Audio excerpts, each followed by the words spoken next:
খালেদা জিয়ার মতো লাগছে। তিনি তো অসম্ভব সুন্দরী একজন নারী। আমি বোরখা কখনোই পরি না। বোরখা আমাকে রাষ্ট্রদূত একটা উপহার দিয়েছিল। এটা সৌদি রাষ্ট্রদূতের না, এটা আমার একজন ফ্যানের দেওয়া। লাগছে, খালেদা জিয়ার মতো লাগছে। তিনি তো অসম্ভব সুন্দরী একজন নারী এবং অসম্ভব সাহসী। তার মতো যদি লাগে তাহলে thank you very much. I believe it's a very amazing compliment. জি, আপনি কি সেই সার্বিক সহায়তাটা আবার ফেরত পাচ্ছেন? কারণ আপনার ফরেনসিক রিপোর্ট এবং সম্ভবত আপনার জব্দকৃত জিনিসপত্র এখনো ফেরত দেওয়া হয়নি। আপনি কি সেই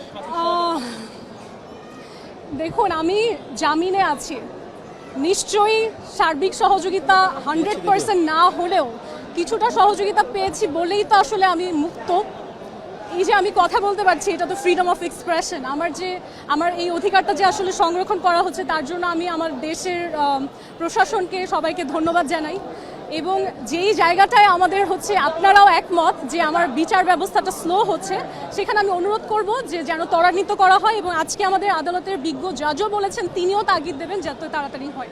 আপনাদেরকে অসংখ্য ধন্যবাদ। আলহামদুলিল্লাহ সবকিছু পজিটিভ ছিল এবং আয়ও যে আছে তাকে হচ্ছে আমাদের যে বিজ্ঞ জাজ ছিলেন তিনি বলেছেন তাগিদ দেওয়া হবে যাতে আমার দ্রুতভাবে ইনভেস্টিগেশন এবং ফরেনসিক রিপোর্টটা সাবমিট করে তারা।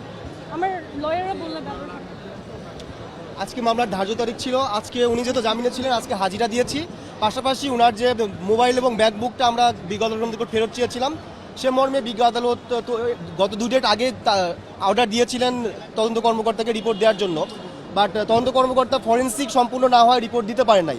সো কোর্টকে আমরা আজকে অবগত করি, স্যার অনেক সময় গেছে, তারপরেও কেন রিপোর্টটা আসছে না।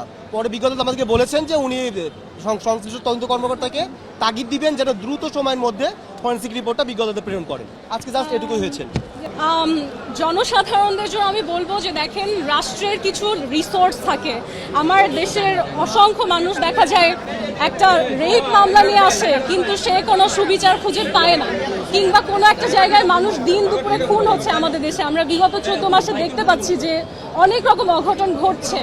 ইনফ্যাক্ট এয়ারপোর্টের মতন জায়গায় আগুন লেগে যাচ্ছে এবং সেটা সময় মতন আসলে সলভ করার মতো রিসোর্স আমার দেশ দেখাতে পারছে না। সেরকম একটা দেশে আসলে আমাদের রিসোর্সগুলো নষ্ট করে একটা মানুষকে ভুয়া মামলা দিয়ে হয়রানি করা আমার মনে হয় যে ঠিক না। তাই আমি আমার দেশের যারা নাগরিক আছে তাদেরকে বলবো যে আপনারা আমাদের সংবিধানটা পড়ুন, নাগরিক হিসেবে নিজের অধিকারগুলো জানুন, যাতে আপনাদেরকে কেউ হয়রানি করতে না পারে। সঠিক বিচার পাওয়ার সম্ভাবনা, তার থেকেও বড় কথা হচ্ছে সঠিক বিচার পেতেই হবে।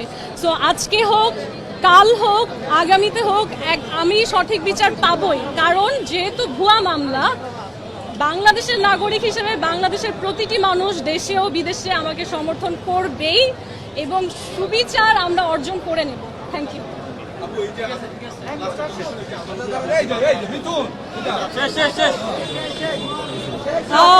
আমার মনে হয় এটা এক ধরনের হয়রানি, তবে কিন্তু আইনের প্রতি আমি শ্রদ্ধা রেখে আসছি। এবং আদালতে আপনারা সাধারণত দেখেন যে ভিকটিম আসে, আমাদের এখানে ভিকটিম অনুপস্থিত, কোনো ভিকটিম নেই। সো এরকমের একটা কাজ করে আসলে আমার মনে হয় যে বিচার ব্যবস্থাকে হালকা করা হয়।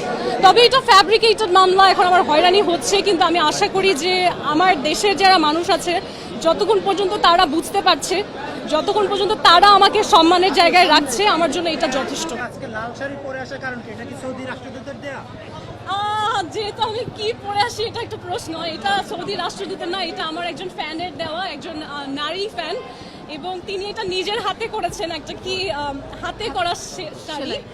এবং আজকে যেহেতু আমি আসলে একটা মিথ্যা মামলায় হ্যারাস হচ্ছি প্রতিনিয়ত এবং আসলাম হাজিরা দিতে, আমার মনে হলো যে আপনারা যারা আমাকে সমর্থন করেন, স্পেশালি যেই সমস্ত নারীরা আসলে আমার সাথে রিলেট করতে পারে, ওনাদের দেওয়া উপহারটা পরেই আমি আসলাম যে আমি একটু মানসিক কনফিডেন্স পাবো।